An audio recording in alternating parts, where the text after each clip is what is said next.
welcome everyone to our tea time with Eduphoria.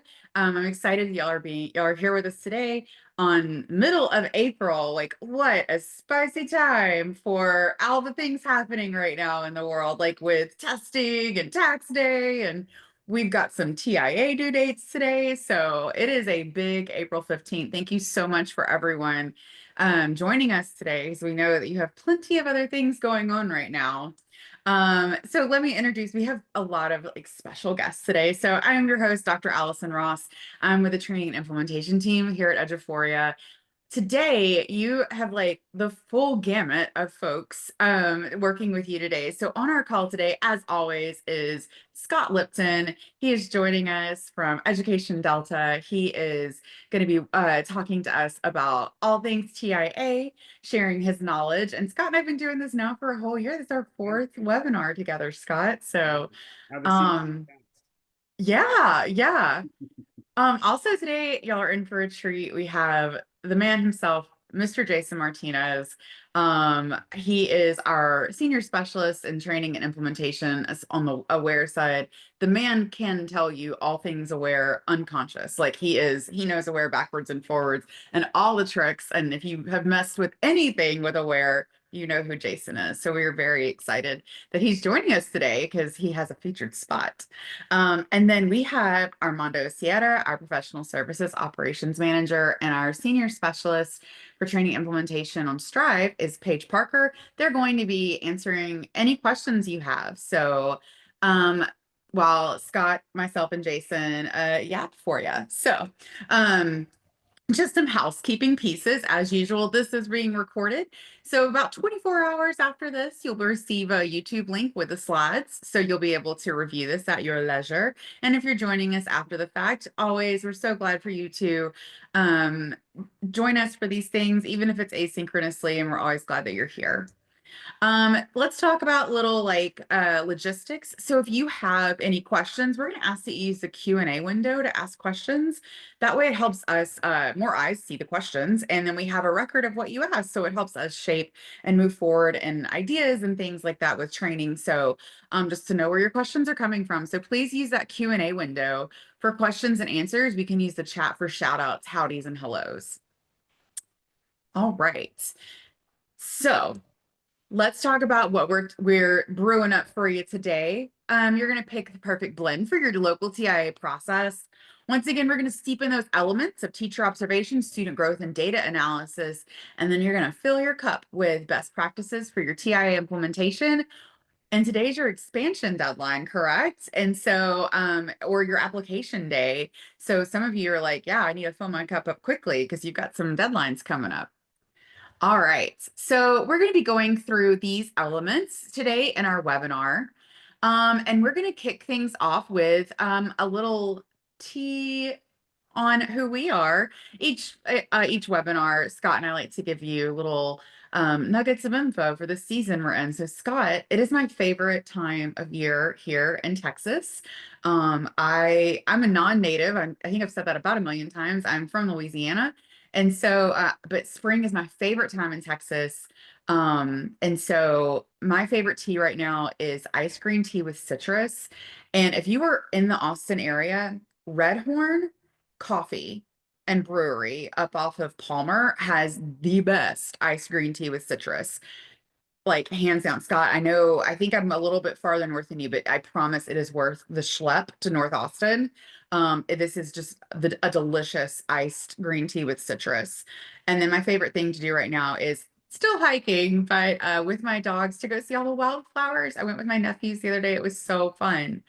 Um, Talk to us about your favorite springtime activities. Yeah, excellent. You mentioned tea, and I think about iced tea, and I'm sorry, I'm gonna have to share a peeve with me. I do say I just like regular black tea, but for some reason I have to say unsweet, like as if like there's not just iced tea and then sweet tea. There's sweet tea and there's unsweet tea, and I just don't buy into that. So anyway, I won't go on that direction, but I do just love a good glass of iced tea right now, and especially after a good bike ride. Other than all of it being oak season and all of the oak pollen Oof. everywhere, bike rides are usually amazing in the spring before it gets too hot. So, yeah. I do. Yes, I don't know about all of our folks joining us today, but here in Central Texas, the pollen be pollinating. Jason, do you have a favorite tea drink? So post COVID, I lost my, like most of us that had COVID, or some of us, I lost my. I was a sweet tea drinker, also unsweet tea drinker. But post COVID, I cannot drink tea anymore. But I do like a hot jasmine tea, but obviously only in the winter. Nice. Jasmine's really, really good too. I like to have it at dim sum. It's delicious. Awesome. All right. Well, let's kick things off and get started. Thanks for sharing your tea with us, friends. So little trivia question. Um, guys, in the chat, tell us if your district is considering expansion. So which one of these do you identify with? It's in progress, you're considering it, you want to, but it's not on your mind. So where do you fall into that right now with expansion? Are you considering expansion? So right now, just hop in the chat and let us know what you're thinking. And then also if you want to let us know what district that you're coming from today, little shout outs where you are in the process as far as considering expansion.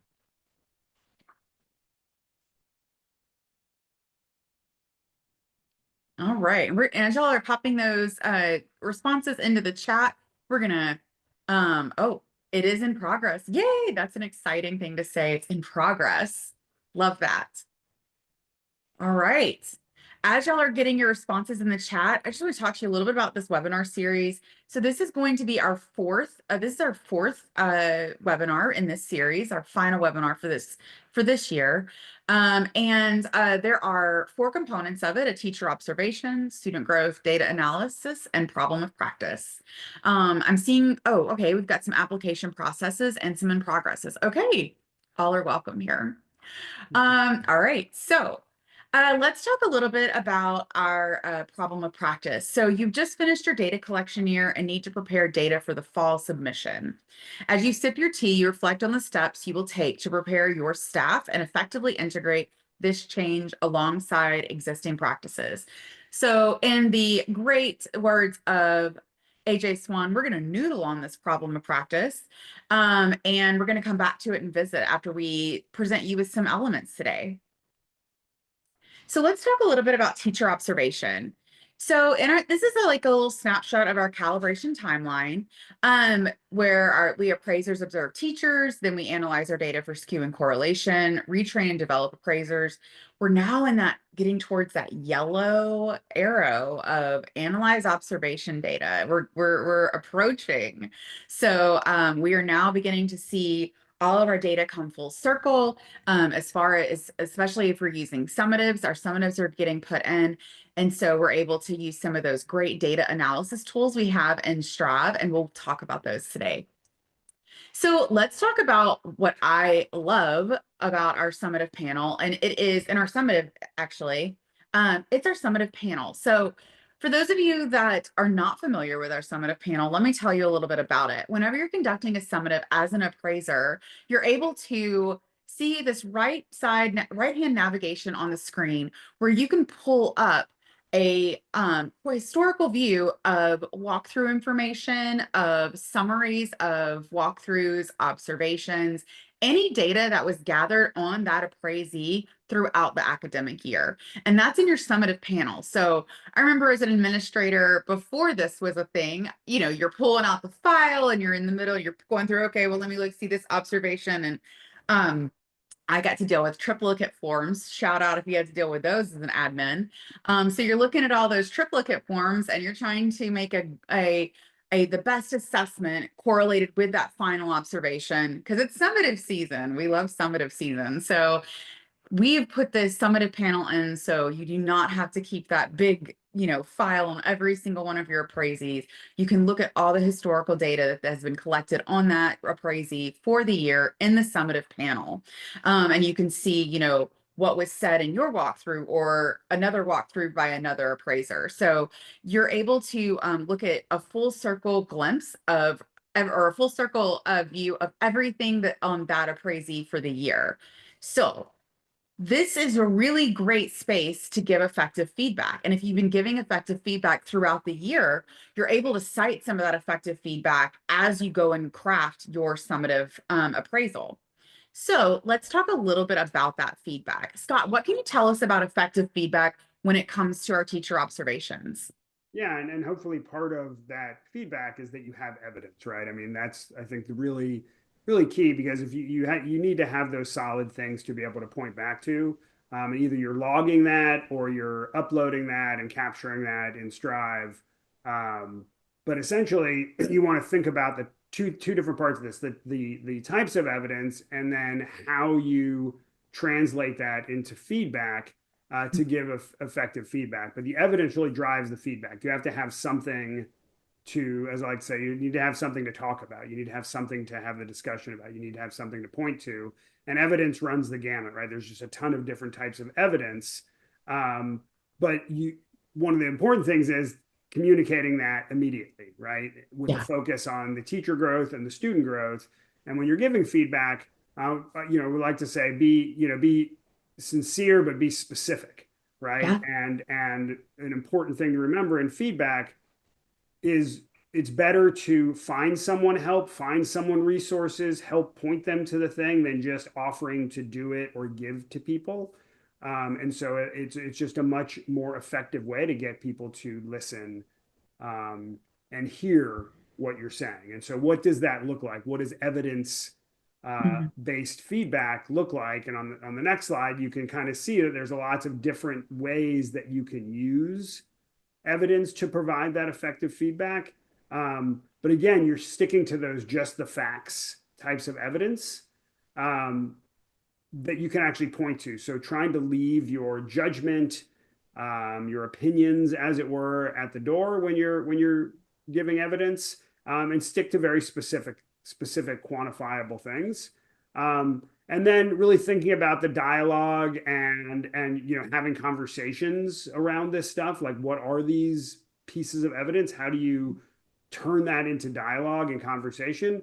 And then thinking about how am I going to capture this in terms of what an evaluation might look like, what the rubric looks like. And so being sure to label those pieces of evidence and categorize them by whatever rubric you're using, t-tests or whatever you're using for those indicators, and doing both with the evidence by the rubric indicator and then the from the lesson to the specific indicators as well. And then finally, kind of thinking about, okay, how do we translate this? And if you've been with us before, I've brought this up a couple of times, but this idea of really having this continuum of how you're bringing information to people. And I'm not going to stick on this or go through it too much, but really understanding that there's room for all of this on the continuum. There isn't like one good way to coach and one good direction to go in. It's just knowing who you're speaking with, what the opportunities are, pushing towards the non-directing side where you have the coachee voice, but knowing that sometimes that coaching voice needs to take over and when people need the help. So. Yes, I love this continuum. It's such a great reference point to how we give and deliver effective feedback. And I will say, when we're thinking about this element of putting our of labeling our feedback, a well-designed template is key. And if you're thinking, are my templates well designed? Please reach out to us. Paige and I would love to have that conversation with you about what's in your template. Is it gathering the information the way you need it? Our system with proper tagging, it labels it for you. So please reach out if you ever want us to take a look at your templates and give it a little eco scan to see if it's hitting where you need it to hit, or if maybe there's an improvement we can make to it, or maybe we can learn something from it. We're always open to learning. So I love that the thoughts you have with giving effective feedback. Quick question, spill the tea. Here we go. What information is most helpful to you when using the summative panel? So again, head to the chat. Do you like the professional goals? Do you like the uploaded evidence, professional learning events, or walkthrough information? Which pieces do you or do your appraisers in your district find most helpful when doing the summative panel?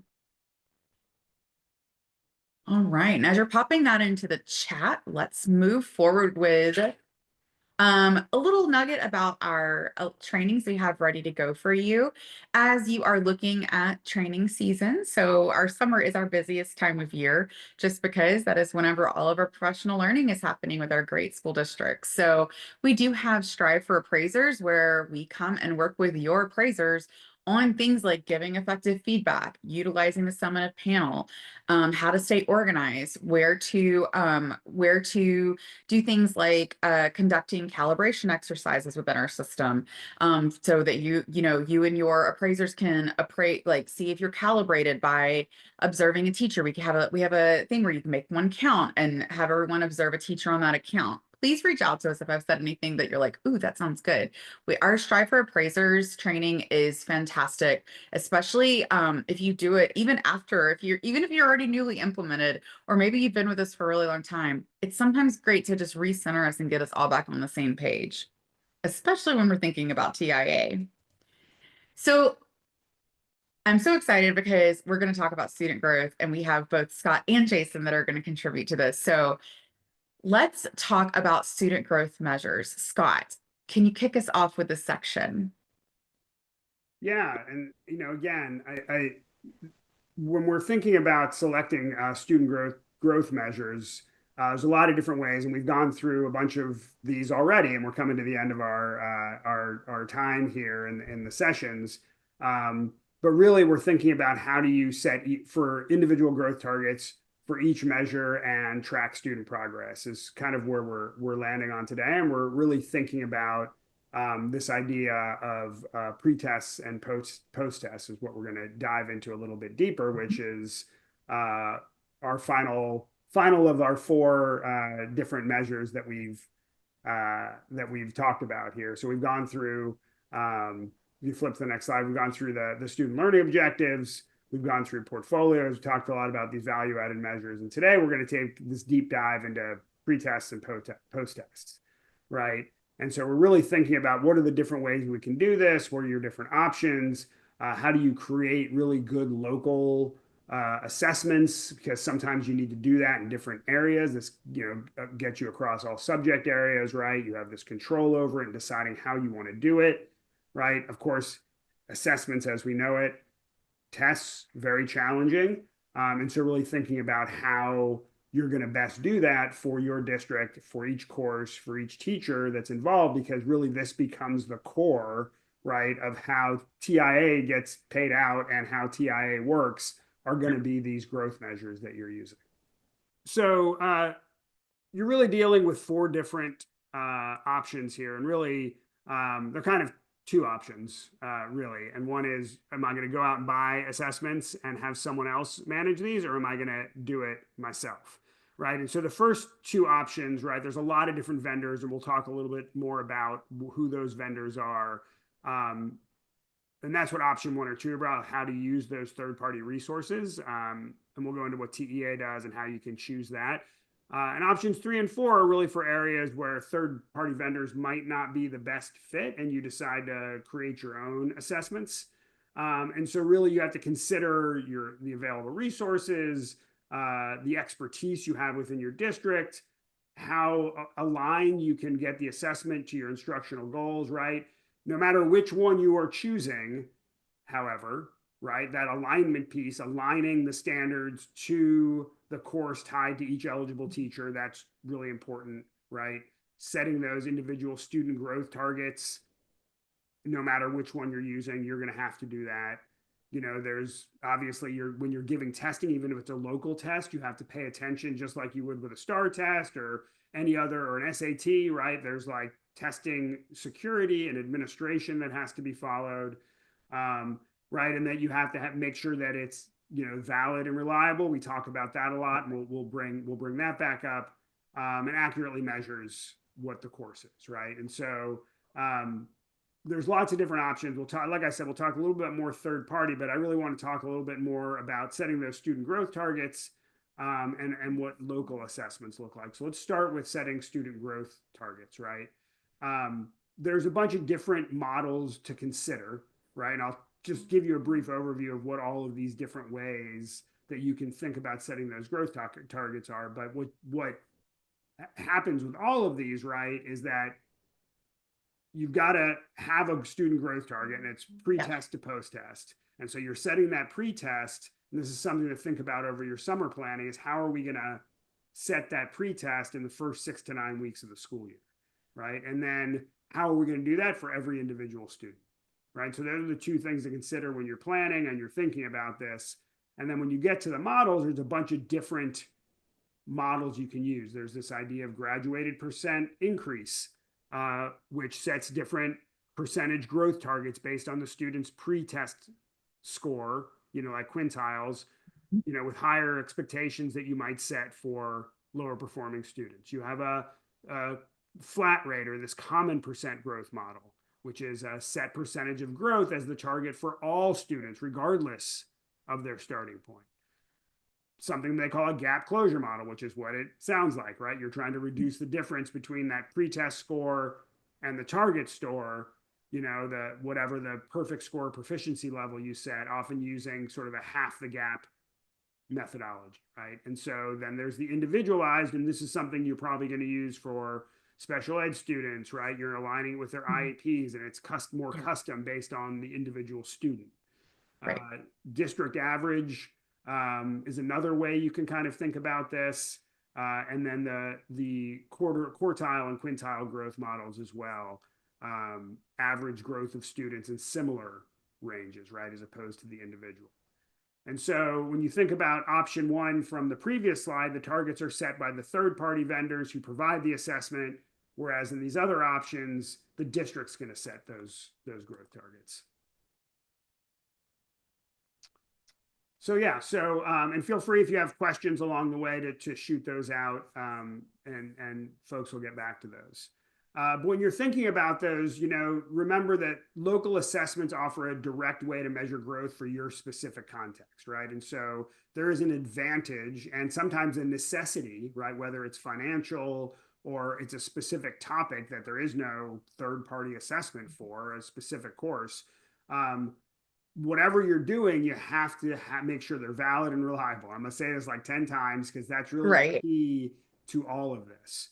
Right. And so they have to align with standards, right, of that course, in this case, the TEKS. So whatever it is, make sure they're aligning with the TEKS, or if it's an AP course, that they're aligning with the AP stuff, or if it's, a CTE course, it could be industry standards, right? So there's all different ways that those standards apply, but it has to allow for the setting of those individual student growth targets. And so developing those high quality local assessments, really, you have to have that content expertise. And you have to go through multiple levels of review, right? And so teachers, instructional coaches, content coordinators, right? Administration. So there's lots of different levels of review you have to go through for that.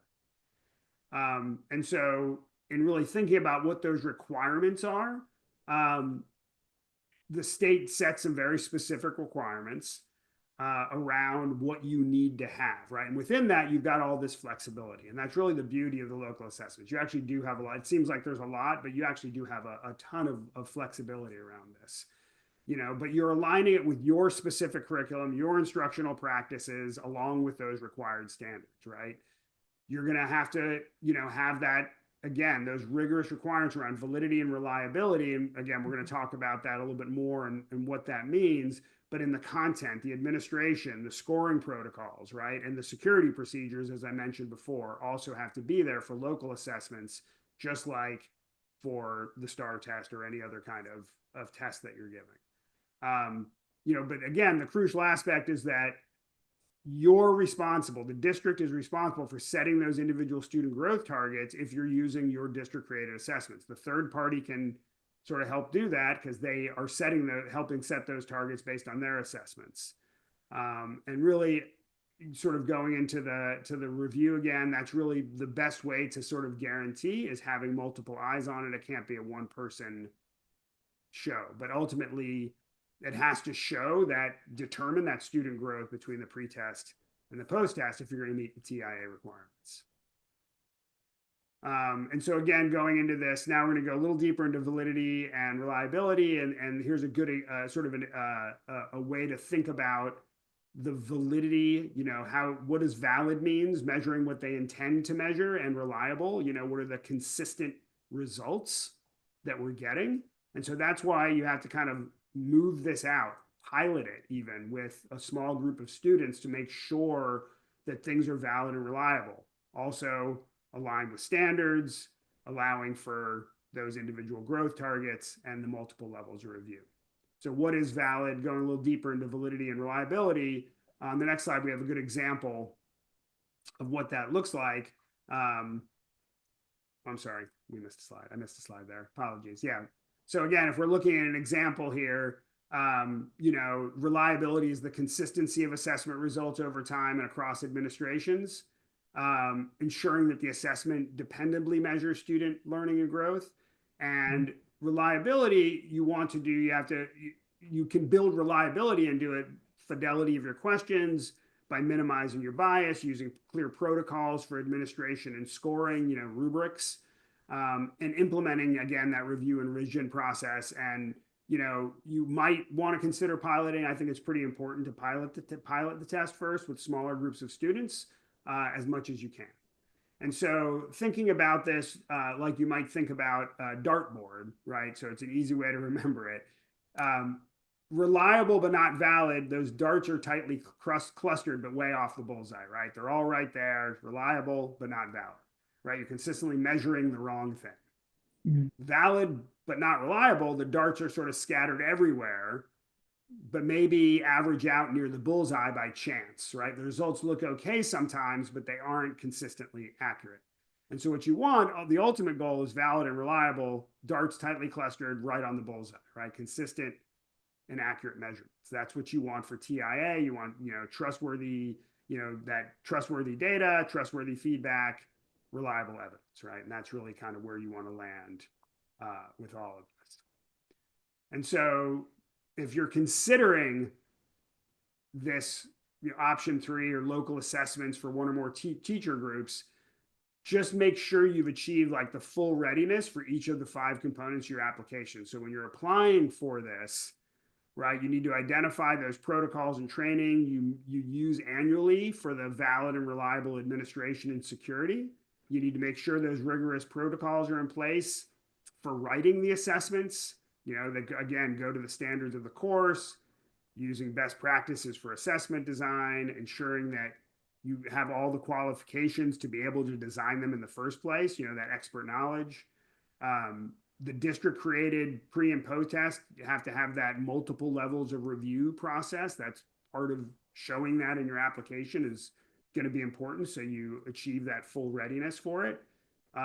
District identifying the protocol and procedure in place for those growth targets, how you're going to do that, and that you also have clear procedures to determine that end of year growth based on the post test. So just making sure you have all those in the place ready. And again, there's some great links on here for you to go to gather more resources that are out there for the best practices for building these types of tests.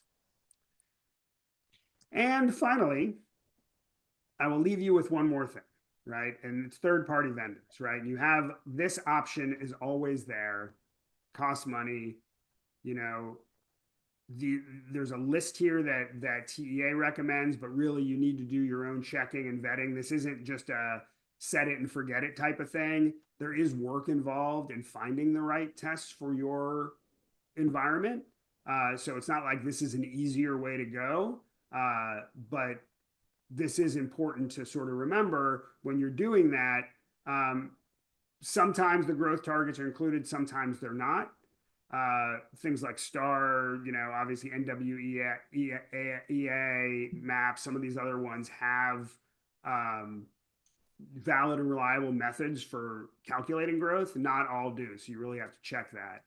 And in the option 2, third party provides the pre and post test, but you're setting the growth target. So sometimes that's passed back to you, and you have to use something like a release STAR pre-test and a spring STAR post-test defining the growth, right? So that's the way that you use the STAR test.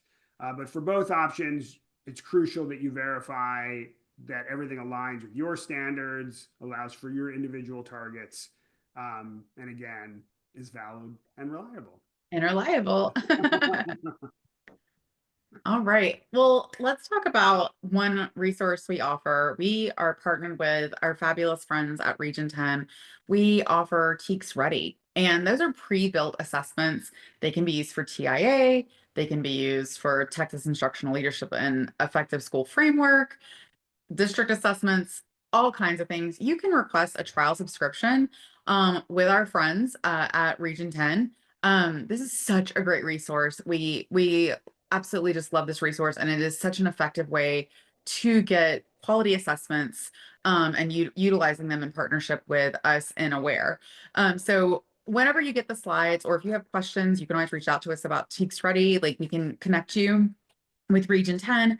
Armando put our email address in the chat, training@eduphoria.net.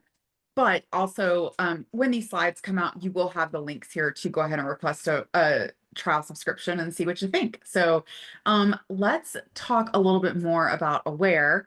I am so excited that Jason Martinez is joining us today to discuss all things Aware and TIA. Jason, thank you so much for being here with us. What can you talk to us today about TIA and Aware? Happy to be here. Okay, folks. So whether it be third party, like we just heard, maybe you map or you star test, release test, those things, assuming those things are in Aware, but having the understanding that because this is custom, there's not an easy button that Aware is just going to push and say, show me my growth. Because as we've seen, and as you guys know, there are lots of different options for how that growth is going to be calculated per student. So all of this is going to be completely dependent on how you guys have determined in your application for TIA. How are we determining what student growth is, and which method are we using? So this is not going to be a one size fits all, but it's just going to be one example of how in Aware we can do it. And then, as Armando has put our contact information in there, if you would like for us to help you in your situation, be able to determine what to do in Aware that would help you, we absolutely are happy to do that. But that does require that you know what it is that you need. A lot of times we'll say, hey, can y'all just help us with determining student growth? And we're like, yes, if you'll tell us what you determine student growth to be in your application. So here we go. So we're in quick views where we've had a pre and post test. And if you filtered, and if you're not an Aware person, you're Aware people will know this. But this is where all your assessment data would be. So obviously we would select the pre-test and post-test as our quick view, and then we're going to click apply here, and then that's going to bring us to the next screen, which will be our data grid. And our recommendation, once again, depending on what scoring metrics you're going to be using to determine your growth, but in this case, maybe it was the flat rate percent score, which was one of those options we talked about. So we would have percent score in our columns as the field we're going to use, maybe raw score or whatever else that you might be using. This is in our edit screen. And what we would recommend is that you be on the far right of this top kind of image here, you see the little teacher red person button on the far right. So go to your right there if you want to put the cursor. There you go. So that's the teacher summary. So we recommend that you be at the teacher summary here. So because we're going to be trying to calculate each student's growth, but obviously we need the overall teacher like cumulative growth, right, to be able to work for our TIA purposes. Now, you also need to keep in mind whether we use the where are they now and where they were. And if you're an Aware person, you understand that, and you're going to determine that, once again, depending on what kind of test and when that was administered. Then on the Summarize tab, which is the below image, we're going to summarize by student name. So we're going to see each teacher, right? We're going to have these two different assessments. And so we're each teacher's overall scores, but then have each student's individual score. So if you'll go to the next slide, it'll kind of show you after we do these settings, this is what it looks like. So we're going to have the teacher name here, all the students that they have that have taken these two assessments, and then each individual student name will be down here. Obviously, we didn't want to show any real students or anything, so we have kind of blacked out there, but we'll see each student. Now, obviously, the calculation part, Aware doesn't do calculation within Aware. We only take the test file, whether it be a star file or a local test file. We only get that information straight from that test. And nowhere in that test does it say, take this percent score and subtract it from this percent score to get this calculation that determines this. Now, obviously, that's what you guys are going to be doing because you've determined that methodology for calculating the growth. And so that would need to happen in Excel. So we would get to this point in Aware, and then at the top where you see the export button, the image on the right is kind of referring to that, kind of zooming in on that. You're going to export this data grid into Excel, and then we'll go to the next page and it'll show us Excel exactly. Next slide, there, Allison. Yeah. Cool thing about annotating is that it locks the screen. You can't advance the slide. All right. There we go. And All now right. I've left Oh this yeah, circle. you got excited, and then Oh, you yay. annotated, you're still annotated on the column. That's okay. I know. That's All what right, I so get for using a tool. this is what it's going to look like when you get it into Excel. So once again, we've still got that teacher name there and all the students down here, and we're seeing that information. The stuff on the far right, and we didn't show you. You might be saying, well, where are the formulas? We intentionally didn't put any formulas in there as an example because once again, we don't want you to make the assumption that we know what you need. And so if the formula might just be a flat rate of percent growth, then that's a very easy formula. But you see here, what you're going to need is essentially a formula that calculates the individual student growth. So whatever that formula is that meets your criteria for determining student growth, you're going to need a column for that.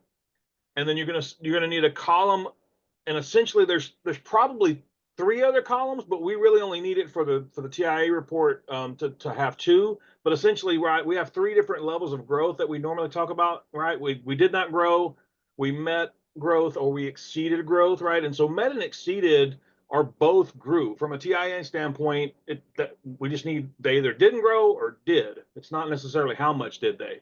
And so that's why we only have 2 here. So the percentage of students that grew and those that didn't grow, so that you can import that into your TIA export. Now you might want another column that says met and exceeded just for your own purposes, but from a standpoint of did they grow or did they not, that's all you need. Now, once again, keeping in mind, I know that you might be saying, well, we need help figuring out what we need to do here. And that's why you kind of need to know, you're aware people, if you're not an aware person, you're aware people need to know what method did y'all choose in your TIA application, right? That's first and foremost.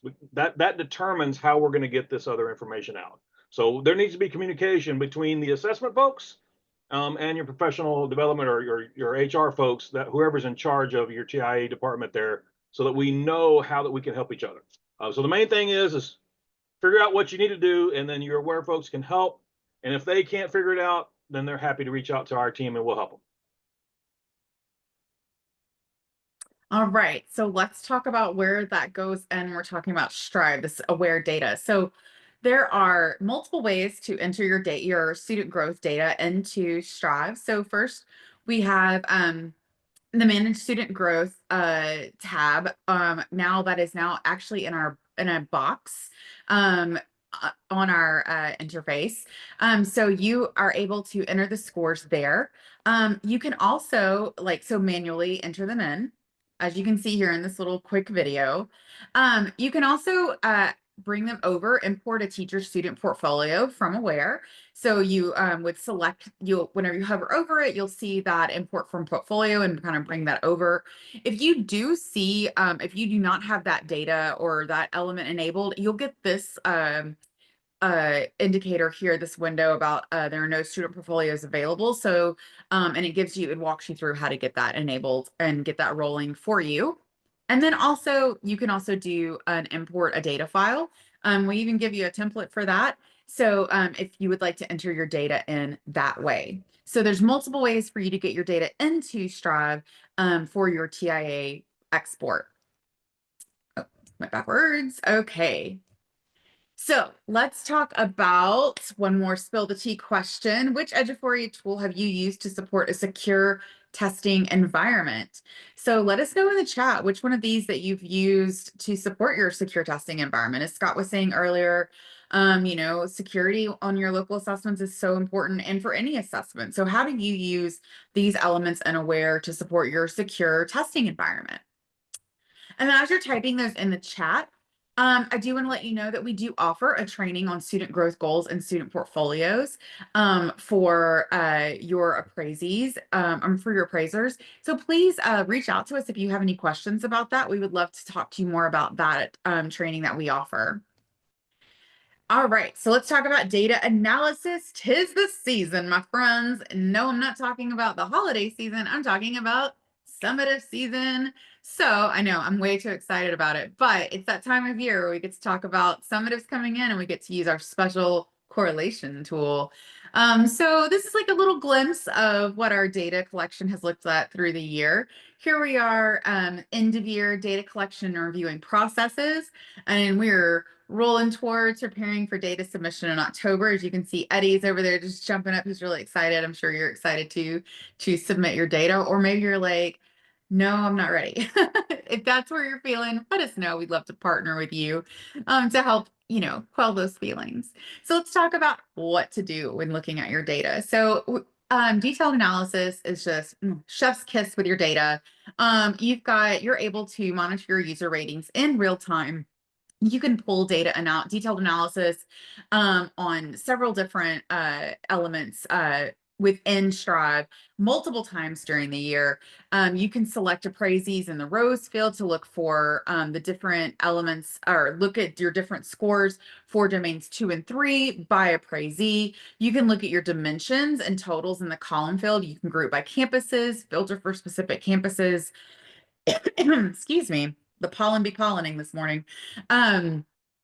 Like I say, usually in trainings, you can slice and dice this in multiple ways with detailed analysis to get lots of different views in. So you can say, okay, I want to look at how my campus, if I'm a campus level administrator, I'd like to look at, where we are with our ratings with domains 2 and 3, or maybe I want to look at subject areas. If I'm in if I'm in secondary, I want to look at my subject areas and see how they're performing. So there's different ways in detailed analysis that you can see all these different views and start asking questions and forming ideas of where you are in your data. This is what I was talking about earlier, the teacher performance and student growth. So now that your summative documents are in and your student growth is in as well, you're able to analyze teacher performance and student growth data collected into the document. So this particular check is done by Texas Tech when your data is submitted. So this kind of gives you like a snapshot of what they're going to see when you submit your data. So you would need to use a summative document for this particular analysis. But this is a great way to see what's really happening, and you can use it end of year or beginning of year to evaluate the validity and reliability of your entire evaluation process. So this is such a great tool. I really encourage y'all to use it, especially now that your summatives are coming in. And if you see, once you get the slides down there at the bottom, you'll see that there's a little help guide that'll walk you through how to do this. So such a great tool for you to be taking a gander at right about now as we're moving into summative season, getting those summatives done. And if you don't walk away from this webinar using the term summative season, I have not done my job. So, okay. Let's also talk about our data for custom TIA reporting. So once again, for your appraisal administrators, let's just talk a little bit about a successful spreadsheet when we're importing those elements such as employee ID, unique ID, and certification ID. You will need to have first name, last name, email, and your school. Remember, for TIA, you will need the middle name, date of birth, and those 3 unique IDs. So in order for you to have those elements assigned to the people in your system, you must have the first name, last name, email, and school on your spreadsheet. And if you're like, what? We have a template for you. Don't worry, we got you. So this will walk you through how to do that. And there's a help article at the bottom to help you get that process started if you need to import some data. And then finally, as we call it, the grand marshal of the parade. So we have our TIA export, which is such a great tool. It pulls data from your summative documents and your managed student growth tab. It is only a report that appraisal administrators can use. But this is the export. This is what you turn in to Texas Tech. So it is done there for you. You just need to make sure you set up your custom weights for appraisal data, student growth, and if you're including another element factored into that final teacher performance score. But once again, there's going to be a help article in this. And if you're like, wait, what? Please reach out to us. We'd love to partner with you on this one.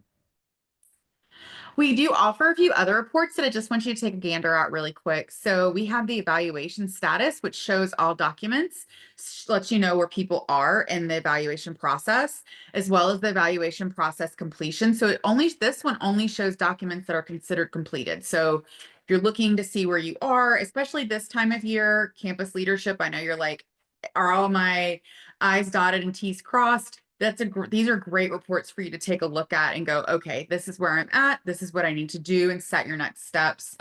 As we approach the end of the year, and our teachers are getting excited for their well-deserved summer, you can also look for that unsigned documents report. That will let you know, okay, unsigned documents that are missing. What little pro tip here, kick off your faculty meetings with everybody log into Eduphoria and sign your documents. That's your warm up. And so make that a warm up at the beginning of your faculty meeting or, your PLC. Everybody quick warm up, maybe pass out some candy and say, make sure you sign your documents, and that'll kind of get everybody on board. Everything goes better with a little candy. And especially right now, pro tip, starting Monday, all of your drugstores are going to have their candy discounted for after Easter. So there you go. That was some of my secret weapons whenever I was an administrator. And then obviously you have your document analysis report, and this can be used to combine data from your teacher observation component as well. So these are all really great reports, and we have helpful guides for you whenever you get the slides. Okay, so we also offer Strive appraisal analysis and reports. This is when we talk to you. Paige and I work with you on what are the analysis and reports? How do we pull them? What do they inform? What do they inform for next steps, and how can you make next steps with those reports? I know it kind of sounds very inceptionist, but it is very much something that you can ask really great questions, really tailor how you're coaching and navigating curricular professional learning, professional learning in general, or growth goals, by really looking at your analysis and reports, that sweet sauce we have there in our system. All right, Scott, it's time for our problem of practice. Can you walk us through what it is? Yeah, because I know y'all have been letting this steep this whole time and thinking hard about what we have going on here. But we do love using our tea analogies here, and so we like to think in terms of what makes a great cup of tea. And so for this problem of practice, you've just finished your data collection again year, which some of you have or have done before, and you need to prepare that data for your fall submission, right? And as you sip on your tea, you're reflecting on those steps to prepare your staff. So your district is using the T-test framework for teacher evaluations. I'm just going to set this up. And you have your goals, setting your goals, your walkthroughs, your observations, and your summative conferences, right? Now, in the upcoming school year, your district wants to implement an updated walkthrough form, okay? And in the spring, you're sort of right now presented with the walkthrough form to be implemented.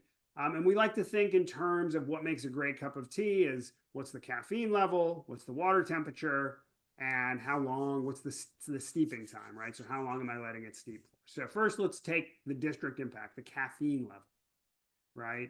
And so when you're thinking about this particular walkthrough form, what does this do for our data collection? You're working with your TIA steering committee to kind of really get this all together. But the walkthrough form has more consolidated fields, right? And so we're reducing the caffeine level a little bit, allowing more energy, less energy, and allowing for more clear data out, right? So such as using matrix questions that, populate in the Strive report. In addition to that, you've maybe been working to establish clear goals, rewritten a vision statement, right? And this kind of transparency allows your school to have stronger alignment to your district goals. And while there might be this initial lift to train on a new walkthrough form, your calibration routines, stay the same. You're expected to conduct the same amount of walkthroughs, right? And the value of this comes through in those rich coaching conversations and the amount that you're going to get out of this without having to go all over the place with all of this energy, right? And so you're really getting more, these consolidated fields able to more quickly read the resulting data, right? Now let's talk a little bit about the school impact or the water temperature, right? And this is all about creating the right conditions for the change. Maybe previously you had to get it to the boiling point. Now you're able to get that to about 180 degrees, saving your time, which is huge, right? So that's the impact on the school.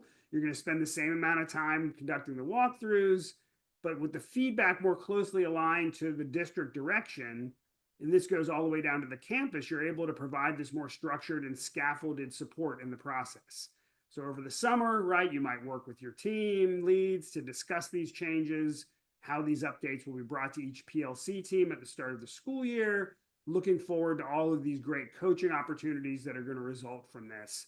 And the principal, at the principal level, they're there to create those conditions, right? That environment, right? And so while you're telling their people that are doing the observations, their assistant principals, their instructional coaches, same amount of time doing the observations, but the form changes allow you to pay greater attention to specific things that we are working on, right? And with that targeted feedback around some of these focus areas, you decide to work with your leadership team to share what these changes will be through the PLC meetings, right? And so again, that reduced temperature. And then finally, we think about the teacher impact, right? The steeping time. 2 to 3 minutes, right? So how is the teacher responding to this change in their classroom? And you have to think about that, right? Teachers understand the updated feedback better that they're going to receive from their observations. They're going to be glad. They're going to say, oh my God, this is so great that I have this focus now, right? And then some teachers are going to decide to make their own changes to their professional goals based on those targeted feedbacks, right? And so ultimately, we're getting this much superior cup of tea through this wonderful process. Love that. Yeah. All right. So our last little spill the tea, low risk, if you will. What is the effect of steeping tea for too long? Is it less caffeinated? Does it lose color? Does it become sweeter, or does it taste bitter? Does anyone know? I do, but any takers on the answer? Becomes bitter. And actually, when Jason was talking about his love of jasmine tea, the cooler it gets, the more bitter it becomes. So it just, if you drink jasmine, make sure it's hot. Going back to our problem of practice, again, if you're making these changes, don't let your teachers steep on it too much. They're going to get bitter. So just go and Yes. support them. Guys, come for the information, stay for the tea puns. Like, that's what I'm saying. That's what we're all about here. All right. So as we are wrapping up our webinar, if you have any final questions, please pop those into the Q&A. Or you can always, maybe if you percolate, that's coffee, but still on, any other questions that may bubble up after this, I can keep going. Please reach out to us and we are able to pour up some solutions for you that we can partner with you and brew up together. So training at eduphoria.net. Also, this is the time of year that we like to remind you guys of the Strive preparation checklist. So this is especially for those of you that are district leadership, that maybe you are the person that is overseeing or shepherding Eduphoria or Strive with appraisals. This is a great checklist that kind of is a thinking map for you. And especially right now where you have so many things on your plate as a leader, be it testing, field trips, summative season, whatever is going on, this is a great way to help you think through what you need to make sure that Strive is prepared for the end of year and moving into the beginning of the year. So this checklist is going to be here hyperlinked for you when you receive these slides. Such a powerful tool, lots of help articles. Use it really to anchor your thoughts and your next steps as you move through your end of the year practices with all the things happening. All right. Just also, we are still offering our project management for TIA. If you're interested in that, please fill out the submission form, especially now with our, today's a really big day for TIA, but now we're moving towards the data submission in October. If you're like, I really need project management in my partnership with you guys, please reach out to us. Let us have a conversation and see how we can help you. And this is a quick look of what that looks like with our pre-application cohort. We have a data submission cohort and our expansion cohort. So we really have somewhere to meet you. Yeah, Yes. just to highlight, Allison, just the expansion cohort right now, if you are thinking about expanding, if it's something you've applied for and you're moving forward on, turning that expansion from the application into practice can be really complex, and that really starts over the summer. So if this is something you are working on and wanted some support on how to turn that data into practice and practice into data, that's really what we're offering through this project management. Definitely. And that's something, I mean, yes, have a partners with you on this TIA journey for sure. So again, if you also are join our TIA project management, you'll get exclusive access to our Strive Appraiser Academy. So this is digital learning resources for all of your appraisers. It's a great way to, refresh our learning on the appraisal process and Strive. And again, these are asynchronous digital learning resources. Those are included as exclusive access as a part of TIA project management. And then we also offer this time of year, we have a few of these, our Strive audit and consultation. And this can look at like TIA, this can look at your whole system, but we do get a lot of requests this time of year of, can you guys take a look at what happened? I need help with archiving, things of that nature. 'Tis the season, as I said, so please reach out to us if you need partnering on that. We are more than happy to work with you and take a look at your system, make sure that you're all set. Honestly, it's just like, with the appraisal system and all the things with the templates and the appraisee types and the documents and all the other elements that are there, it's really nice to just like you take your car in for a tune-up, let's take a look at your system. So reach out to us if you're interested in that Strive audit and consultation. It really is a game changer, especially walking out of one year, setting yourself up for success for the next year. We got you. And then come see us. We will be in Waco May 12th and Corpus Christi May 14th. This is open to whoever would like to join us at our ESC connections events. So this is open to anyone. You don't necessarily have to live in Region 12 or Region 2. If you would like to make a little beach weekend out of it, go for it. But we are going to be, or go see the silos in Waco. If you are interested in either one of those, please scan those QR codes, sign up, and we will see you there. We're going to be talking about Aware and Strive. You'll get lots of nuggets from both Aware and Strive to take away. You'll be working directly with our trainers. Our training team will see you there. We're very excited to make these connections with you guys, with our ESC partners. So come and join us. More information is on those links whenever you receive the slides. And then just a quick overview of our training and support and how we can help. So you're in a webinar right now. We also have different elements of support. I encourage you to take a look at those and see how, if there's something that you have a question about, you're like, I'm really interested to know about tailored trainings. Let us know. We'd love to have that conversation.